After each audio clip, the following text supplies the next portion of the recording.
El Sermón del Monte. David Martin Lloyd Jones. Capítulo 35. Oración, adoración. Llegamos ahora a la sección siguiente del Padre Nuestro, la que se ocupa de nuestras peticiones. Padre nuestro que estás en los cielos, esta es la invocación. A continuación vienen las peticiones: santificado sea tu nombre. Venga tu reino. Hágase tu voluntad, como en el cielo, así también en la tierra. El pan nuestro de cada día, dánoslo hoy. Y perdónanos nuestras deudas, como también nosotros perdonamos a nuestros deudores. Y no nos metas en tentación, mas líbranos del mal. Se ha debatido mucho en cuanto a si las peticiones son 6 o 7. La respuesta depende de si se considera la última afirmación, líbranos del mal, como petición separada, o si hay que tomarla como parte de la petición anterior y leerlo así: no nos metas en tentación mas líbranos del mal. Es uno de esos puntos, al igual que otros en la fe cristiana, que no se pueden decidir y acerca de los cuales no se puede ser dogmático. Afortunadamente para nosotros, no es un punto vital, y Dios no quiera que uno de nosotros llegara a absorberse tanto en la parte mecánica de la Biblia, y le dedicara tanto tiempo, que no alcanzara a ver el espíritu y lo que es importante. Lo vital no es decidir si hay 6 o 7 peticiones en el Padre Nuestro, sino más bien percibir el orden en el cual se presentan. Las 3 primeras: santificado sea tu nombre. Venga tu reino. Hágase tu voluntad, como en el cielo, así también en la tierra, se refieren a Dios y a su gloria; las otras se refieren a nosotros mismos. Es de notar que las 3 primeras peticiones contienen el posesivo, tú, y se refieren a Dios. Solo después de esto se introduce la palabra, nosotros: el pan nuestro de cada día, dánoslo hoy. Y perdónanos nuestras deudas, como también nosotros perdonamos a nuestros deudores. Y no nos metas en tentación, mas líbranos del mal. Este es el punto neurálgico, el orden de las peticiones, no el número. Las 3 primeras se refieren solo a Dios y a su gloria. Pero observemos otra cosa que es de vital importancia: la proporción de las peticiones. No solo nuestros deseos y peticiones respecto a Dios deben ocupar el primer lugar, sino que hay que advertir también que la mitad de las peticiones se refieren a Dios y a su gloria, y solo el resto se ocupa de nuestras necesidades y problemas particulares. Claro que si nos interesamos por los números bíblicos, interés que quizá no habría que suprimir por completo, si bien puede convertirse en peligroso cuando deja demasiado paso a la fantasía, veremos, además, que las 3 primeras peticiones se refieren a Dios, y que 3 es siempre el número de la divinidad de Dios, sugiriendo las 3 benditas personas de la Trinidad. De la misma forma, 4 es siempre el número de la tierra y se refiere a todo lo que es humano. Hay 4 bestias en los cielos en el libro de Apocalipsis, y así sucesivamente. 7, que es el resultado de 3 más 4, equivale siempre al número perfecto cuando vemos a Dios en su relación a la tierra, y Dios en su relación con los hombres. Así podría ser en esta oración: nuestro Señor quizá la elaboró específicamente para hacer resaltar esos aspectos maravillosos. No podemos demostrarlo. Pero de todos modos el concepto básico que hay que captar es este: no importan las circunstancias y las condiciones en que nos encontremos, la clase de deseos que surjan en nosotros, nunca debemos comenzar por nosotros mismos. Nunca debemos comenzar por nuestras propias peticiones. Este principio tiene vigencia incluso cuando nuestras peticiones alcanzan su nivel más elevado. Incluso la preocupación que tengamos por la salvación de las almas, incluso la preocupación que tengamos para que Dios bendiga la predicación de la palabra, incluso la preocupación que tengamos para que aquellos que nos son más queridos sean verdaderos cristianos. Ni siquiera estas cosas deben ocupar el primer lugar. Y mucho menos debemos comenzar con nuestras propias circunstancias y condiciones. No importa lo desesperados que estemos, no importa lo aguda que sea la tensión, no importa que sea enfermedad física, guerra, calamidades o algún problema terrible que se nos presenta de repente, sea lo que fuere. Nunca debemos dejar de observar el orden que se nos enseña aquí de labios de nuestro bendito Señor y Salvador. Antes de comenzar a pensar en nosotros mismos y nuestras necesidades, incluso antes de la preocupación que tengamos por otros, debemos comenzar con esta gran preocupación acerca de Dios, de su honor y gloria. No hay ningún otro principio en relación con la vida cristiana que tenga más importancia que este. Muy a menudo erramos en el campo de los principios. Tenemos la tendencia a dar por supuesto que nuestros principios son muy sanos y claros, y que lo único que necesitamos es instrucción acerca de los detalles. Claro está que la verdad, de hecho, es exactamente lo opuesto. Si comenzáramos siempre la oración con este sentido genuino de la invocación, si nos recogiéramos para pensar que estamos en la presencia de Dios y que el Dios eterno y todopoderoso está ahí, mirándonos como nuestro Padre, mucho más dispuesto a bendecirnos y a rodearnos de su amor que nosotros lo estamos a recibir su bendición, conseguiríamos más en ese momento de recogimiento que lo que todas nuestras oraciones juntas vayan a poder alcanzar sin esta toma de conciencia. Si todos tuviéramos esta preocupación por Dios y por su honor y gloria. Afortunadamente, nuestro Señor conoce la debilidad nuestra, se da cuenta de la necesidad que tenemos de instrucción y por eso nos la ha subdividido. No solo ha anunciado el principio, nos lo ha dividido en estas 3 secciones que vamos a examinar. Veamos ahora la primera petición: santificado sea tu nombre. Nos damos cuenta ahora de que estamos en la presencia de Dios y que Él es nuestro Padre. En consecuencia, dice Cristo, este debería ser nuestro primer deseo, nuestra primera petición: santificado sea tu nombre. ¿Qué significa esto? Examinemos brevemente las palabras que contiene. La palabra, santificar, significa reverenciar, hacer santo, mantener santo. ¿Pero por qué dice, santificado sea tu nombre? ¿A qué equivale este término, nombre? Sabemos que esta era la forma que los judíos solían emplear en aquel tiempo para referirse a Dios mismo. Dígase lo que se diga acerca de los judíos del tiempo del Antiguo Testamento, y por grandes que fueran sus defectos, en un aspecto siempre fueron muy dignos de encomio. Me refiero al sentido que poseían de la grandeza, majestad y santidad de Dios. Los lectores recordarán que tenían tal respeto que nunca utilizaban el nombre Jehová. Sentían como si el nombre mismo, las letras mismas, por así decirlo, eran tan santas y sagradas, y ellos tan pequeños e indignos, que no se atrevían a mencionarlo. Se referían a Dios como el nombre, a fin de evitar el empleo del término Jehová. Así pues, nombre, en este caso significa Dios mismo, y vemos que el propósito de la petición es expresar el deseo de que Dios mismo sea reverenciado, sea santificado. Que el nombre mismo de Dios y todo lo que denota y representa, sea honrado entre los hombres, sea tenido por santo en todo el mundo. Pero quizá, a la luz de la enseñanza del Antiguo Testamento, sería bueno que ampliáramos esto un poco. El nombre, en otras palabras, significa todo lo que es cierto acerca de Dios, todo lo que ha sido revelado acerca de Él. Significa Dios en todos sus atributos, Dios en todo lo que es en sí mismo y por sí mismo, Dios en todo lo que ha hecho y lo que está haciendo. Recordarán que Dios se había revelado a los hijos de Israel bajo nombres distintos. Había empleado un término respecto a sí mismo, Elohim, que significa su fortaleza y su poder, y cuando empleaba este nombre específico, transmitía al pueblo un sentido de su poder, su dominio, su fortaleza. Luego se reveló con ese nombre grande y maravilloso de Jehová que significa en realidad, el que existe por sí mismo, yo soy el que soy, el que existe eternamente por sí mismo. Pero Dios se describió a sí mismo también con otros nombres: el Señor proveerá, Jehová Jireh, el Señor que cura, Jehová Rapá, el Señor nuestro estandarte, Jehová Nisi, el Señor nuestra paz, Jehová Salom, el Señor nuestro pastor, Jehová Raa, el Señor nuestra justicia, Jehová Tzikenu, y otro término que significa, el Señor está presente, Jehová Chamma. Al leer el Antiguo Testamento se encuentran a menudo estos términos, y al darse estos nombres distintos a sí mismo, Dios revelaba a la humanidad algo de su naturaleza y ser, de su índole y atributos. En un sentido, tu nombre equivale a todo esto.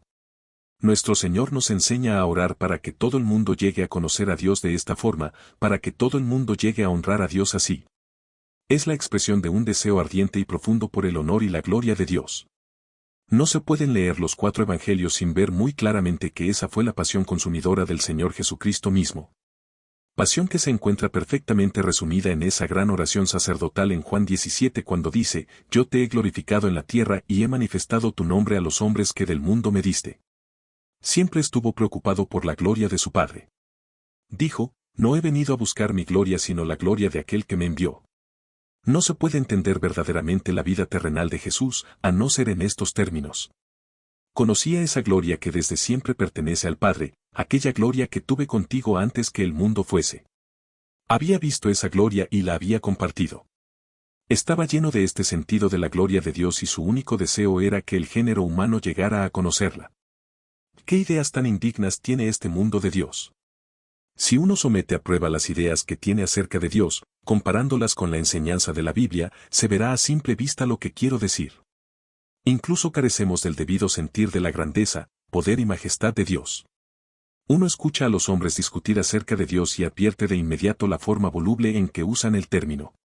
No es que yo quisiera volver a la práctica de los antiguos judíos, creo que llegaron demasiado lejos, pero lo que sí resulta casi alarmante, es observar la forma en que todos tendemos a usar el nombre de Dios. Obviamente no caemos en la cuenta de que estamos hablando acerca del Dios eterno, absoluto y todopoderoso.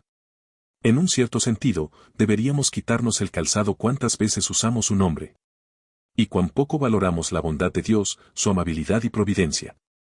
Cómo se deleitaba el salmista en alabar a Dios como roca nuestra, como paz, como pastor que nos guía, como justicia nuestra, como el omnipresente que nunca nos dejará ni abandonará. Esta petición significa precisamente esto. Todos deberíamos estar poseídos de una pasión consumidora de que todo el mundo llegará a conocer a Dios así. En el Antiguo Testamento se emplea una expresión interesante respecto a esto que quizá nos haya sorprendido a veces. El salmista, en el Salmo 34, invita a que todos se unan a él para engrandecer al Señor. ¡Qué idea tan extraña! Dice el salmista, engrandeced a Jehová conmigo, y exaltemos aún a su nombre. A primera vista, esto parecería bastante ridículo. Dios es el eterno, el que existe por sí mismo, absoluto y perfecto en todas sus cualidades. ¿Cómo puede un hombre débil engrandecer a un ser tal? ¿Cómo podemos nosotros hacer a Dios más grande, y eso es lo que significa engrandecer? ¿Cómo podemos exaltar el nombre que está por encima de todo? Parece descabellado y ridículo. Y sin embargo, con solo que examinemos la forma en que el salmista lo emplea, veremos exactamente qué quiere decir. No quiere decir que de hecho podamos añadir algo a la grandeza de Dios, porque eso es imposible, lo que sí quiere decir es que anhela que esta grandeza de Dios se vea con más intensidad entre los hombres. Por ello es posible que podamos engrandecer el nombre de Dios en este mundo. Lo podemos hacer de palabra, con nuestra vida, siendo reflejos de la grandeza y gloria de Dios y de sus maravillosos atributos. Este es el significado de la petición. Es un deseo ardiente de que todo el mundo se incline ante Dios en adoración, en reverencia, en alabanza, en honor y en acción de gracias. ¿Es este nuestro deseo supremo? ¿Es esto lo que predomina siempre en nuestra mente cuántas veces adoramos a Dios? Quisiera recordar de nuevo que así debería ser, no importan las circunstancias en que estemos. Cuando así consideramos la oración, vemos el poco valor que tienen la mayor parte de ellas.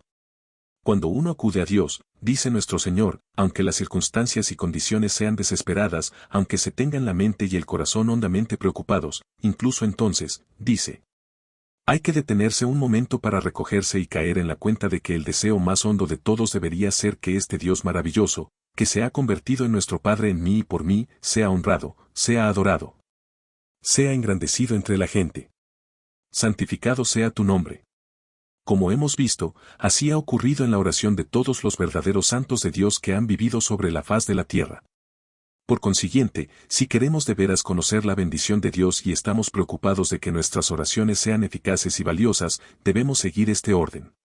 Todo esto se halla contenido en una frase que se repite muchas veces en el Antiguo Testamento: el principio de la sabiduría es el temor de Jehová.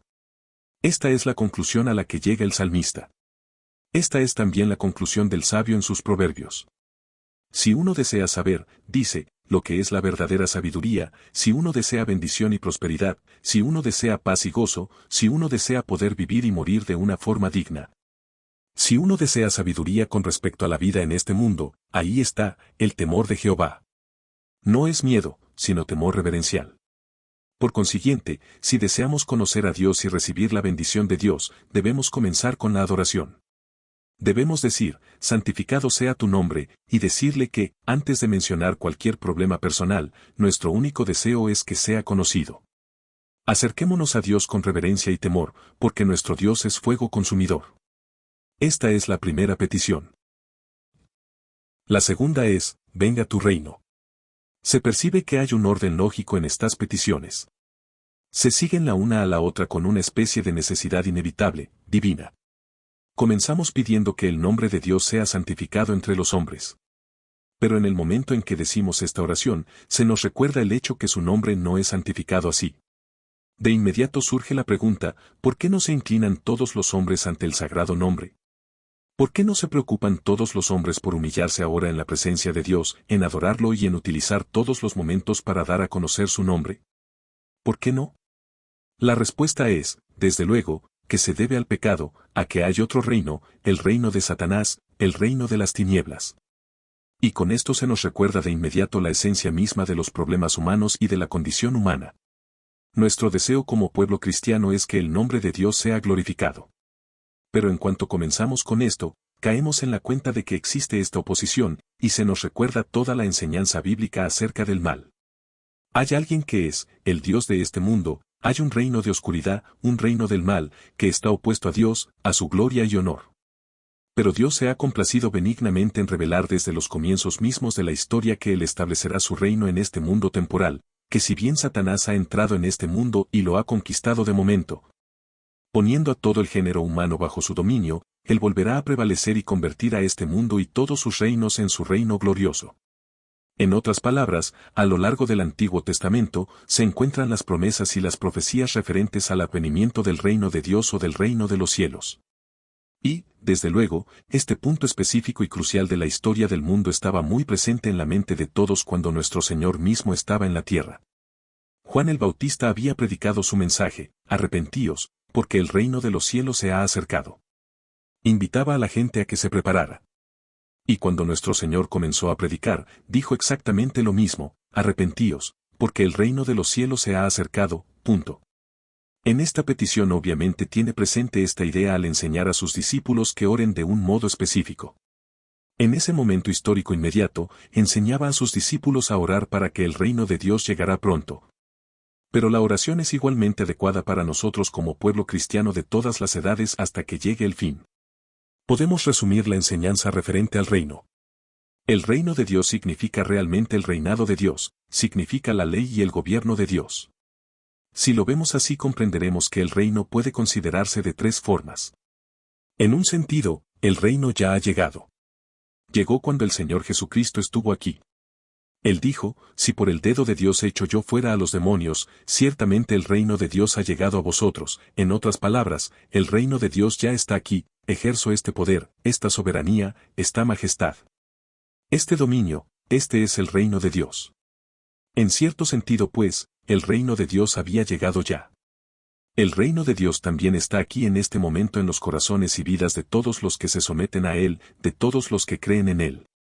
El reino de Dios está presente en la Iglesia, en el corazón de todos los que son verdaderos cristianos. Cristo reina en los tales. Pero todavía ha de llegar el día en que su reino quede establecido en la tierra. Aún ha de llegar el día en que, doquiera alumbre el astro sol ha de reinar el Rey Jesús. Ese día se está acercando. Todo el mensaje de la Biblia lo anuncia. Cristo descendió de los cielos para fundar, establecer y crear ese reino. Todavía sigue ocupado en esta obra y lo estará hasta el fin, cuando quede concluida. Entonces, según Pablo, lo entregará de nuevo a Dios Padre, a fin de que Dios sea todo en todos. Nuestra petición, pues, equivale a esto. Deberíamos tener un anhelo y deseo grandes de que el reino de Dios y de Cristo entre en los corazones de los hombres. Debería ser nuestro deseo que este reino sea hondamiento en nuestro propio corazón, porque en la medida en que le adoremos, le entreguemos nuestra vida, y nos dejemos guiar por él, su reino viene a nuestro corazón. También deberíamos estar ansiosos de ver que este reino se extienda en la vida y corazón de otros hombres y mujeres. Por esto cuando oramos, venga tu reino, pedimos el éxito del Evangelio, su predominio y poder, pedimos la conversión de hombres y mujeres, pedimos que el reino de Dios llegue hoy a América, Europa, Australia. A todas partes. Venga tu reino, es una oración misionera que lo abarca todo. Pero más allá todavía. Es una oración que indica que estamos esperando y apresurándonos para la venida del día de Dios, según de Pedro 3. 12. Quiere decir que deberíamos esperar con anhelo el día en que el pecado, el mal, la injusticia y todo lo que se opone a Dios sea definitivamente erradicado. Significa que deberíamos desear de todo corazón que llegue el momento del retorno del Señor y el día en que todos sus enemigos serán arrojados en el lago de fuego. Y los reinos de este mundo se conviertan en reinos de nuestro Dios y de su Cristo. Venga tu reino, oh Dios, tu gobierno comience, oh Cristo, tu cetro de hierro quebrante la esclavitud del pecado. Esta es la petición. Por cierto que su significado se expresa perfectamente al final del Apocalipsis, ven Señor Jesús, punto. El Espíritu y la esposa dicen, ven, punto.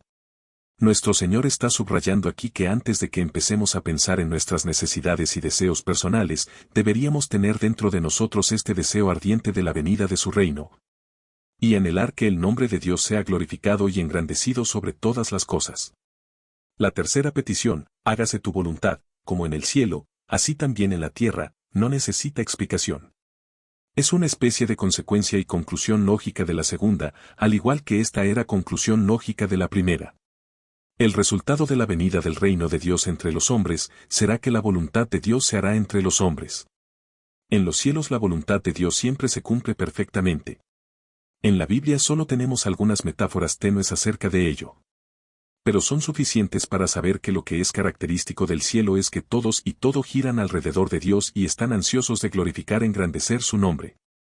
Los ángeles, por así decirlo, están siempre prestos a volar en cuanto Él lo diga. El deseo supremo de todos, en el cielo, es hacer la voluntad de Dios, y con ello alabarlo y adorarlo. Y debería ser el deseo de todo cristiano genuino, dice nuestro Señor en este pasaje, que todo en la tierra fuera así. También aquí estamos mirando hacia la venida del reino, porque esta petición nunca se cumplirá ni será concebida hasta que el reino de Dios se establezca de hecho en la tierra, entre los hombres. Entonces la voluntad de Dios será hecha en la tierra como lo es en el cielo. Habrá cielos nuevos y tierra nueva, en los cuales mora la justicia. Los cielos y la tierra serán una sola cosa, el mundo se transformará, el mal quedará excluido y la gloria de Dios brillará sobre todas las cosas. Con estas palabras, pues, se nos enseña cómo empezar a orar. Estas son las peticiones con las que siempre se debe comenzar. Podemos sintetizarlas de nuevo. Nuestro deseo más íntimo e intenso debería ser el anhelo por la gloria y honor de Dios. Aún a riesgo de que se me entienda mal, diría que nuestro deseo de esto debería ser mayor que nuestro anhelo por la salvación de las almas. Aún antes de comenzar a pedir por las almas, aún antes de comenzar a pedir por la extensión y difusión del reino de Dios, debería existir el deseo supremo de la manifestación de su gloria y de que todo se humille en su presencia. Podemos decirlo así, ¿qué preocupa y angustia nuestra mente? ¿Es la manifestación del pecado que vemos en el mundo, o es el hecho de que los hombres no adoren y glorifiquen a Dios como deberían? Nuestro Señor lo sintió tanto que lo dijo así en Juan 17:25, Padre justo, el mundo no te ha conocido, pero yo te he conocido, y estos, refiriéndose a los discípulos, han conocido que tú me enviaste. Padre justo, dijo pues, esta es la tragedia, esto es lo que me tiene perplejo, y me entristece, que el mundo no te ha conocido. Piensa en ti como en un tirano, piensa en ti como en un legislador duro, piensa en ti como en alguien que es enemigo del mundo y que trata siempre de abusar de él. Padre Santo, el mundo no te ha conocido. Si te hubiera conocido, no tendría tales ideas sobre ti. Y este debería ser nuestro deseo y anhelo ardientes. Deberíamos conocer a Dios de tal forma que nuestro único deseo y anhelo fuera que todo el mundo llegara a conocerlo también. ¿Qué oración tan maravillosa es esta? Qué necios son los que dicen que esta oración no es propia del cristiano, que solo era para los discípulos de entonces y para los judíos de una época venidera. ¿No nos hace sentir, en un cierto sentido, que nunca hemos orado bien? Esto es oración, Padre nuestro que estás en los cielos, santificado sea tu nombre. ¿Hemos llegado ya a ello, me pregunto? ¿Hemos en realidad orado así, con esta petición, santificado sea tu nombre? Si así lo hacemos, lo demás seguirá. Venga tu reino. Hágase tu voluntad, como en el cielo, así también en la tierra. No necesitamos decirle, Señor, enséñanos a orar. Ya lo ha hecho. No tenemos más que poner en práctica los principios que nos ha enseñado tan claramente en esta oración modelo.